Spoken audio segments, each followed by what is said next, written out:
Good morning, everybody. Welcome behind the scenes here at Jamie Riddler Studios. I am Jamie, and I'm so excited to be here with you again today. Thank you from the bottom of my heart for all of the love and encouragement and comments and likes and shares for the BTS coming back last week. It buoyed my spirits so much.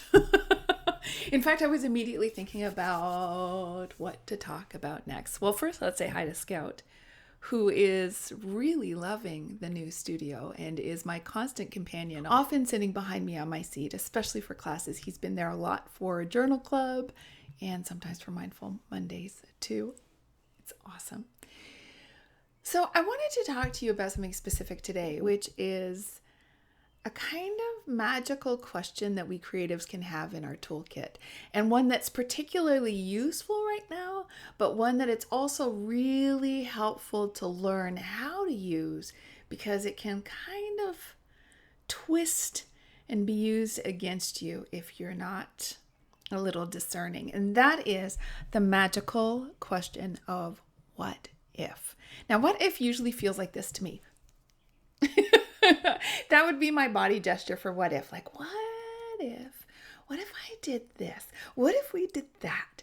And it comes up a lot in the studio, and it's usually when I've got an idea that's going to stretch me beyond my comfort zone or stretch us somewhere into the unknown. But it's exciting, and it's an adventure, and it's just a tad mischievous. It's just got that wonderful rebellious streak. Like, I wonder if we could. And it's full of energy and life. And that is a really powerful question that it's a part of my toolkit for sure and has been for a very long time. Now, there's also this one. What if? What if? Oh, what if? Right? When we're nervous, it's about something like, oh my gosh, what if? And we start running through the negative scenarios. And maybe right now, in the midst of this pandemic, that is particularly familiar, that what if? Now, there's a way that version of the question still serves us, right? Because it allows us to anticipate and prepare for difficult things. So if we're used to this in a very simple way. Here's a very basic example I know you are all familiar with. What if it rains? What do? You bring an umbrella or a hat or a rain jacket. Or if you're planning a wedding, you put out a tent. You figure out, you have a response to that worry version of what if. So there's a way it serves us really well, and can so now too. Like, what if? What if it's difficult for me to get out and get food for a while? How can I? So that is useful in terms of planning. Maybe I need to stock my pantry a little bit. Maybe I need to put some things in the freezer. What if that takes you down that road is useful in the sense of preparing. It is unuseful in the sense of stroking your worry fire. Right? Like, what if this happened? What if this happened? What if this happened? Oh my God. And then you start, that's how writers have created all those movies, those scary movies that are running in your head right now. They went down that road of what would happen if, and then they came up with the most dramatic, scary responses. That's not what we want to do. That is not how our creativity is going to serve us right now. It's going to serve us right now by figuring out, okay, what if this happens? How can I prepare for it? How can I create the conditions that will support and nourish my success in this current context? We could also be going, what if? What if? Like, I had a crazy thought yesterday, and I'm a little shy to share it because it's very vulnerable. I had this moment yesterday when I thought, what if we're okay? And trust me, I know that's not going to be, it's already not the case for many people. And my heart is with everybody who's been touched, and in a really profound way. But when I had this thought all of a sudden of like, what if on the other side of this, what if there is another side of this? Because maybe some of us are going down that road. What if this never ends? What if this only gets worse? And instead I started thinking, what if this Actually, what if it does get better? What if X amount of time from now, I'm on the other side of it and I'm safe and my family's safe? What if that? And it was only in me thinking that did I realize that I had forgotten that possibility, that it actually wasn't on my radar, that my radar had totally shifted into worry and preparation. And that serves you to a point. It served me to a point. And then there's something also that really serves us about what if it's all going to be okay?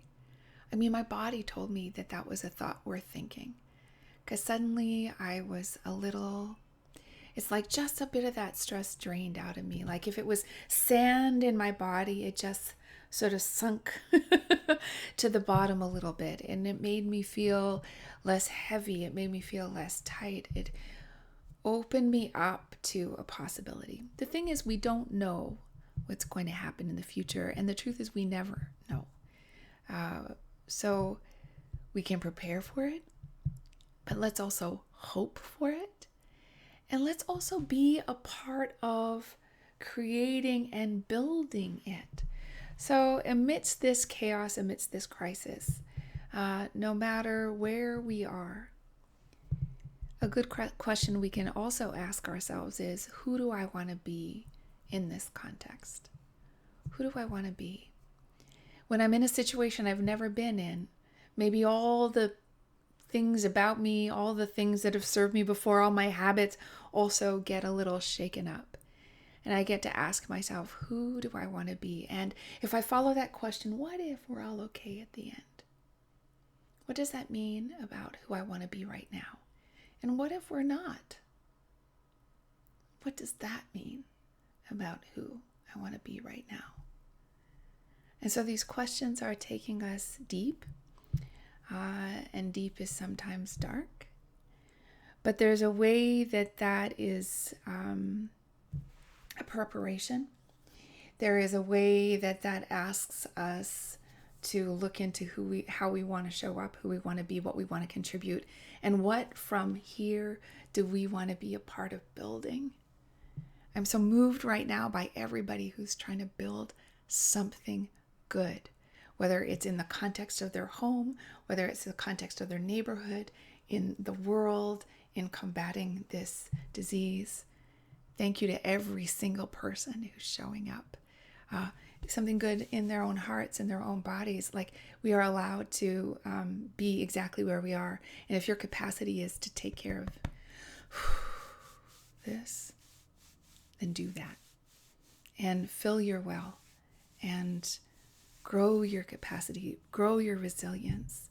Take care of, you're tending your part of the garden. So I leave you with those two questions, playing around with what if and learning the discernment for where is this question profoundly helpful, exciting, motivating, useful, and when is it taking me too far down a road that I can't actually see the end of. So I'm worrying about things that haven't happened. I am,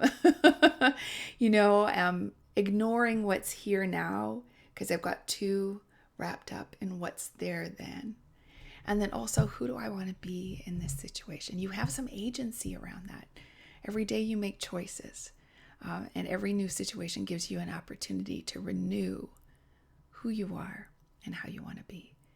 So I'm with you, I'm encouraging you, I'm believing in you, and I know that we creative people, we are not just here for the light and the easy and playful. We are here for it all.